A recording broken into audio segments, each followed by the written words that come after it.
What is rule of law? What is justice? And how can it be achieved in Bosnia and Herzegovina?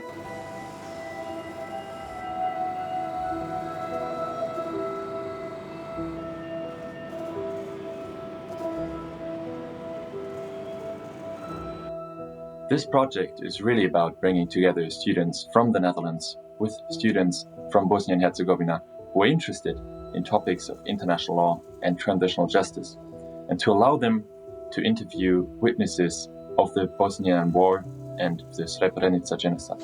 I never thought about the individual stories of the survivors and their relatives being denied.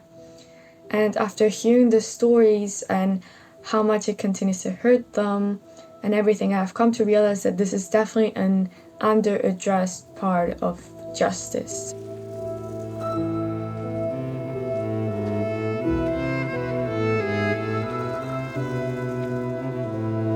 In this course, me and a group of students, my colleagues from Sarajevo, will be going to Srebrenica, Potocari, and there we will meet with Irma.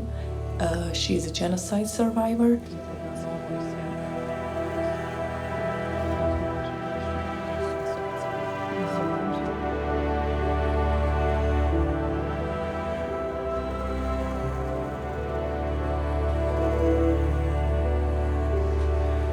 When you learn about the Bosnian War, you just sense all over the anger towards one another. This course gave me a whole new understanding, it added a whole new dimension to the word. Why? Because as a law student, you get so used to the word justice, in a functional way. If their voices can be heard, if we really know what they want or what their demands, I think some justice can bring for them because that's what they want. I don't think I know enough to really talk about that yet. And I'm just really looking forward to learn more about it, and then maybe step by step that can become more clear.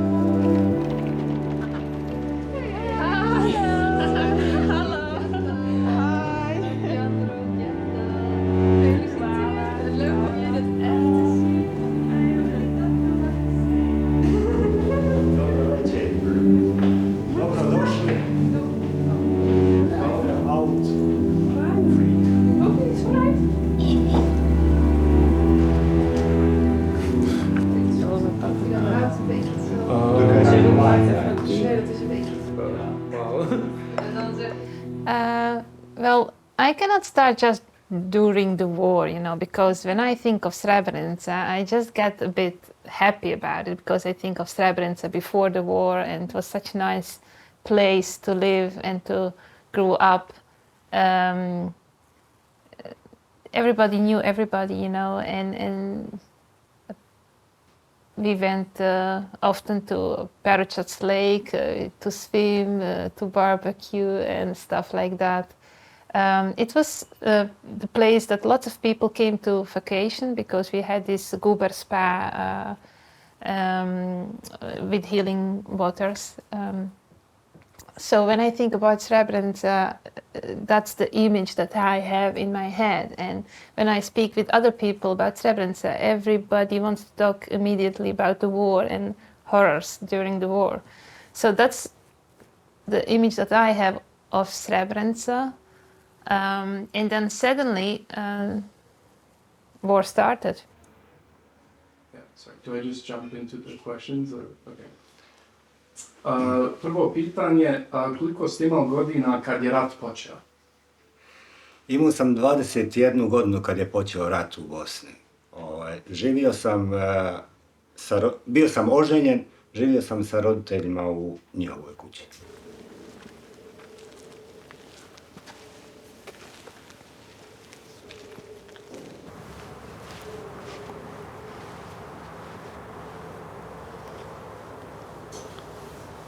Da, to je tačno da dolazim iz porodice gdje izgubila sam oca, izgubila sam dvojicu djedova i tako još rođaka koji ima 18 godina i dajđu, mislim dvojicu dajđi. Što se tiče, ja sam dijete koje je odrastalo uz dvije žene, to jeste moju mamu i njenu mamu, to jeste moju nenu. Nikad se o tome nije pričalo, ajde kažemo direktno da mi je neko rekao, ti nemaš oca, tvoj otac je mrtav, nego jednostavno prvo je to bilo tvoj babo će doći preko šume, pa sam, to je nekako utjecalo na mene s obzirom da sam ja svako jutro, jer smo mi stanovali u Tuzli kad smo došli sa Dubrava i ja sam svako jutro se budila, išla na prozor i gledala preko jedne stijene da neće on doći. But you can imagine, Srebrenica had, before the war, maybe 4,000 people, and suddenly we had more than 40,000. So where do you live? In each house, in each room, you had one family. People would just knock on your door and say, our village is attacked. We have no place to go. Can we sleep in one of your rooms? So you don't even have enough space for all those refugees. How about food, water, and stuff like that? So it was like ghetto, You go from beautiful city to a ghetto in a few years. And at some point we thought it cannot get any worse. People were dying, not only because we were shot at, but also we didn't have enough food. And when we thought this is not going to be any worse, then the UN came to Srebrenica, and Srebrenica became, as we know, safe area. I koje je bilo vaše najstrašnije ratno iskustvo? Najstrašnije ratno iskustvo bilo je puno takvih doživljaja. Stvarno puno. Mislim ipak da je najstrašnije i najgore bilo prilikom pada Srebrenice i bježati po šumama i vrletima prema Tuzli. Mama je otišla u potičare sa svojim zaovama i baba je otišao preko šume, međutim on je imao, zabolili su ga bubrezi i vratio se nazad, mamu je pronašao u fabrici. Opet, i to je nekaj, da kažemo, neki božji znak da je toliko naroda nju baš pronašao tu. Dogovorili su se da kaže on da je ona poginula, da on mene uzme. Ono što ona vidjela posljednje jeste da mu prilazi vojnik sa plavom kacigom i ona mislila da je da je spašen. U tom momentu ona je se onesvijestila kad je pogledala da prilazi meni jedna žena. To je u suštini bila ta Kristina, to je žena koja je mene, da kažem, spasila, koja je radila ispred Crvenog križa. Međutim, kad je, ajde kažem, nekako... Dakle, tvoja majka je dala tebe, tvom ocu, sa ciljem, odnosno sa nadom da će to što on tebe nosi u naručju njega spasiti. Da, ipak dijete od 1,5 godina i čovjek koji ima 29 godina, mislim, u suštini, šta bi neko uradio, nego pustio ga da ide iz razloga što se ne mogu snalaziti sama. To je dijete ipak od 1,5 godina koje je tek možda prohodalo i koje je znalo reći mama, babo i neke osnovne stvari. We were really happy.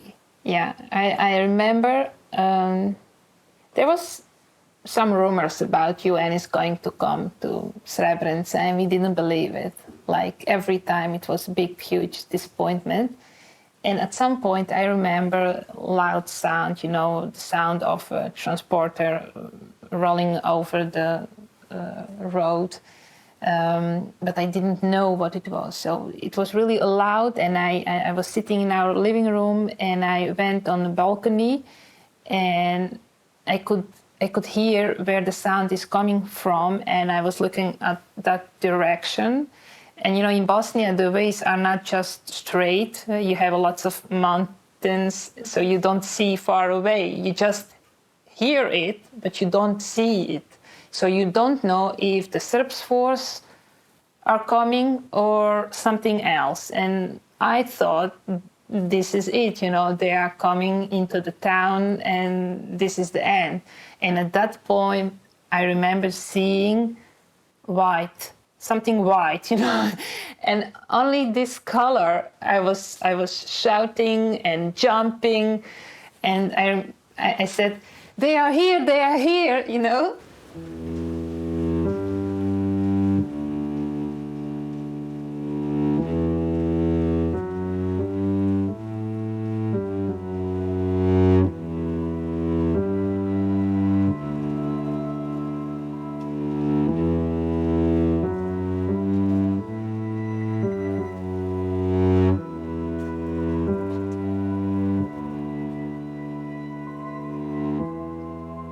Pa ovako, što se tiče općenito tog prvi put kad sam ga kopala,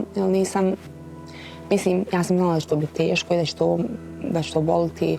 Ja kad sam došla vidjela sam da je to, to i kad čovjek gleda na TV-u i kad vidite to je jedno, ajde kažemo, izgleda kao neki sanduk gdje kad pipneš, naravno osjetiš da je to materijal, ali nisam imala uopće uvid šta se nalazi unutra. Znala sam da su kosti, ali na koji način to izgleda i kako je to. Mada u tom momentu čovjek ne razmišlja, u tom momentu ja osjećam da je to njegovo tijelo i to je to. I kad smo ga ukopali, nekako to je se odrazilo na mene dosta, ali ajde kažemo, sve je to prošlo. Te rane nikad svakako ne zacijele, nikad to uvijek ostane, to je neka rana gdje svakog 11. se probudi. Mislim, jel neko kaže svakog 11. možda 11. nekako boli najviše od ostalih dana, ali za mene kao dijete, za mene, jel ovo sad kao djevojka, mene su te rane nekad uvijek budne, jer ima ti momenta gdje ti otac baš strašno fali.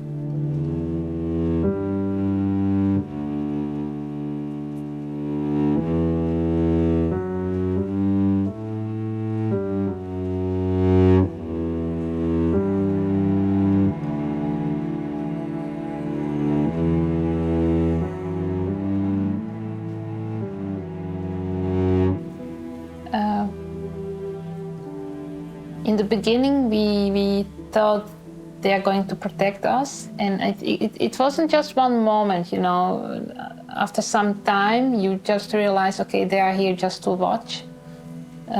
They see that they are killing us, that they are throwing those mortars and stuff like that, and they do nothing. They are not firing back. But at the moment that Srebrenica was attacked, and that nobody actually did something, that was the total disappointment, that you realized, okay, but they're only here and they are not going to do anything. And I remember the moment we went to Potocari, to Dutchbat base, and just trying to beg them to let us in, to help us, and the way that they act, like it's full, you cannot come in, you have to sit outside. We don't want to sit outside. Outside, the Serbs force are going to come anytime soon. We want inside. You are here to protect us.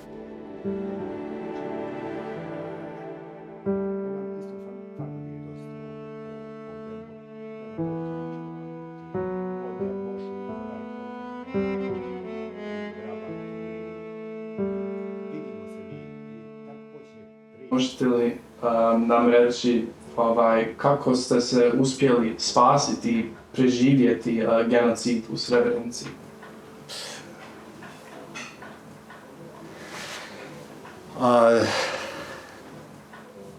Očito je bilo da Srebrenica pada i da se ide nekuda. Želio sam samo preći negdje, dočepati se neke slobode živ. Pošto sam bio sa bratom zajedno većinu vremena, gotovo cijelo vrijeme, sam sam nešto, ne znam sad ni sa tih 25 godina koliko sam ja mogu svjesno razmišljati. Kad smo krenuli od predzadnje tačke. Volio sam da ne budemo zajedno.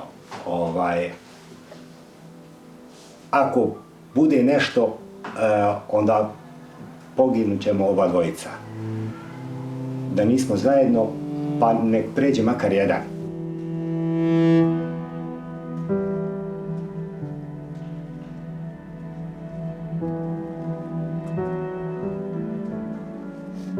UN vojnik bi prisustvovao tome. To je možda nekako i taj dio gdje mene to nekako najviše i boli i najviše mi kopka da, jel ipak, da je neko ko je mogao to da spriječi bio tu, a nije uradio ništa.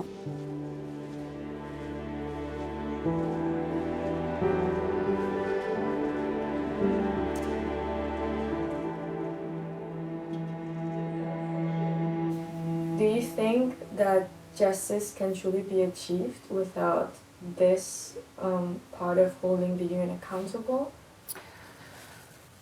No. Look, you have those people who commit crime and people who let crime being committed, and UN let it.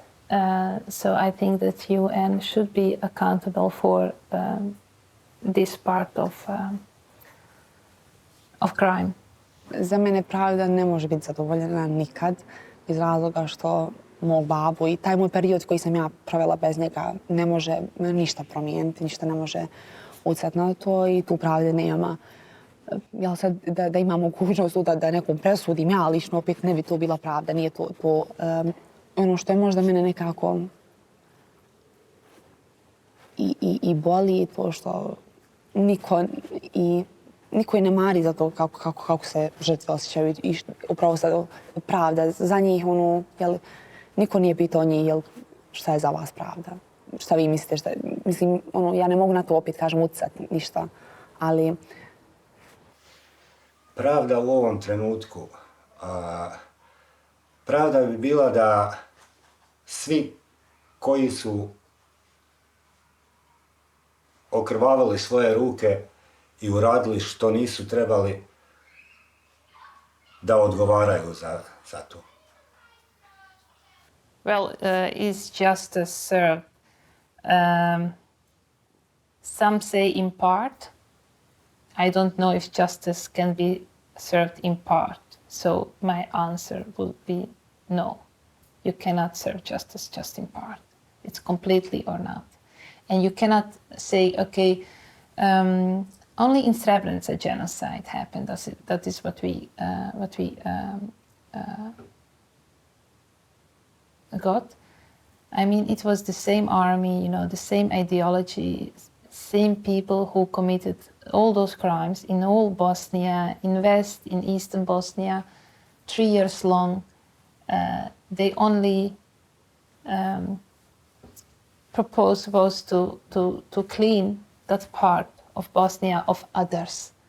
And if that is not genocide recognized by court, I don't know what is.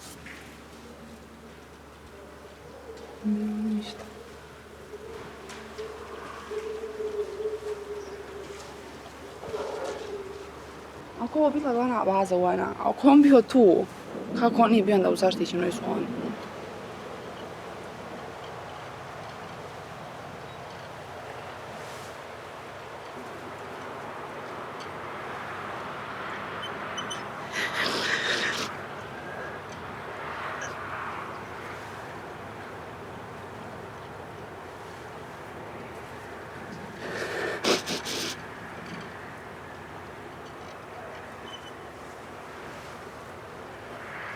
To je tako blizu.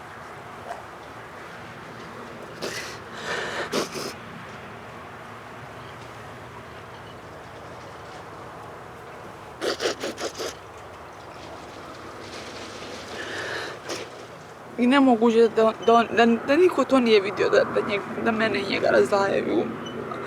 Ali tu su bili.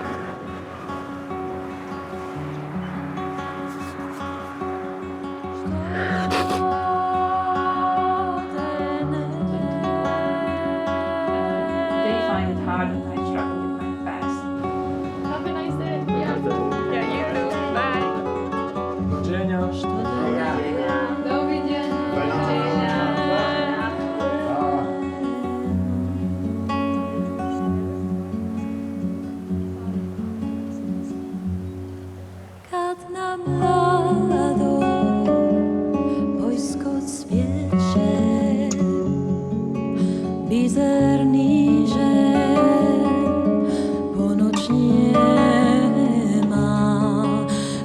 grudi mi pjesma lješe, što te nema, što te nema.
Sreće